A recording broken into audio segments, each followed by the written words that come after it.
Reaper is joining the list of heroes that are getting a rework in Overwatch 2, and he might not be the last.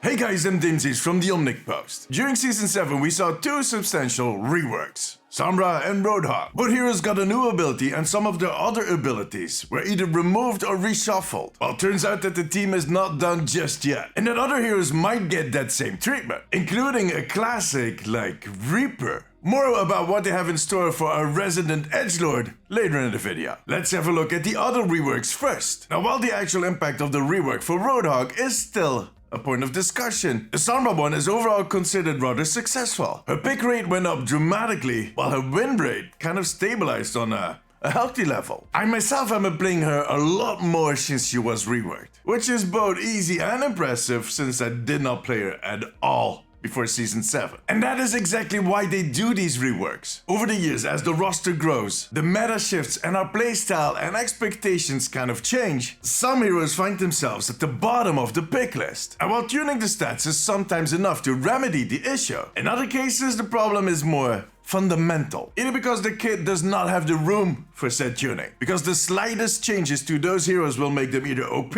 or completely underwhelming. Blizzard calls this balancing on the razor's edge, which kind of paints a picture. A rather strong and scary picture, especially because one of them is Wrecking Ball. Poor little hamster. On top of the...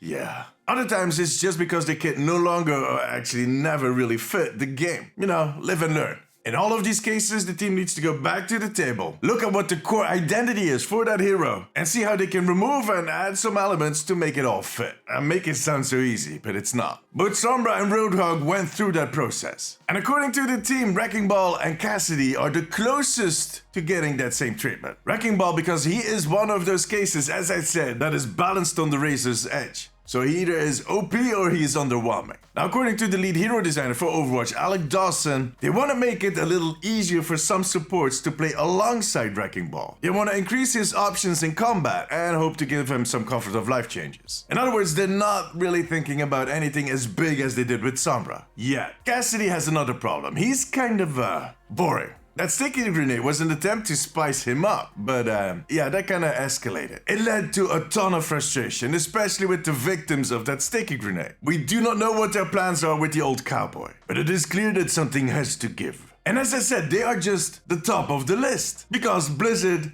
seems to have a list, and so does the community. I had a question of the day up on my stream last week where I asked my viewers which hero should be reworked next, and much to my surprise, almost 50% of the whole roster passed by as an answer. And much to my surprise, about half the roster was mentioned. Doomfist, Junker Queen, Tracer, Winston, Torbjorn, Symmetra. It just kept going and going. And all for various reasons. The one that surprised me the most that was on that list was Reaper. But then, if you think about it, his pick rate is most likely not really high right now. And not necessarily because he's bad, but just because he's Reaper. We've known him for so long. And this is where we get into interesting territory. Doing reworks not for the sake of balance, but for the sake of change. A very polarizing topic, because this community does not deal with change very well, to say the least. I mean, some individuals better than others. On the other hand, statistics show that we do enjoy something new, something fresh, something different. But you know, in the end, it needs to be a well thought through decision based on the core identity of all these heroes. And I think with Reaper,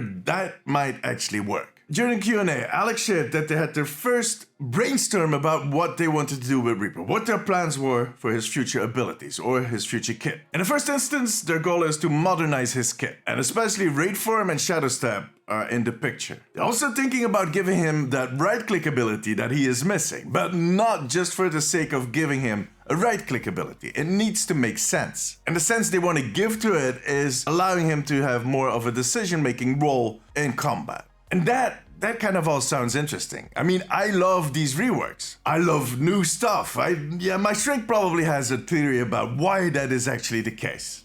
Some trauma somewhere, but whatever. But I can already tell from the comments on my Instagram and Twitter posts that it is a bit of a dividing topic among the Reaper players. Some see it as the way to save that grumpy old fart, and others want to protect his current kit as if it was a gift card from Hot Topic. Yeah, Hot Topic is one of those stores where you buy metal shirt gothic. It's a little edgy. Yeah, never mind. It was a bad joke. I've also seen quite a few people complain or even mock that they seem to be changing all the heroes right now. And some of them even wondered if it was time to rework the hero design team. Come on. I mean, my hot topic joke was better than that one. Look, I know it all sounds scary, but these reworks are sometimes the only tool they have to bring back these heroes from the no-pick zone. And it also keeps the game fresh. No matter what way you turn it, we as players have evolved, we have grown in the last few years, and the game needs to keep up with that. And that works both ways. But tell me, what hero do you think needs to be reworked next? Let me know in the comments. YouTube likes that. A big thank you to my patrons for their support. You guys are legends. You too can become part of the Omnic Post family over on patreon.com/theomnicpost. But above all, my friends, make sure to subscribe. Take care of yourself, take care of each other. Bye-bye.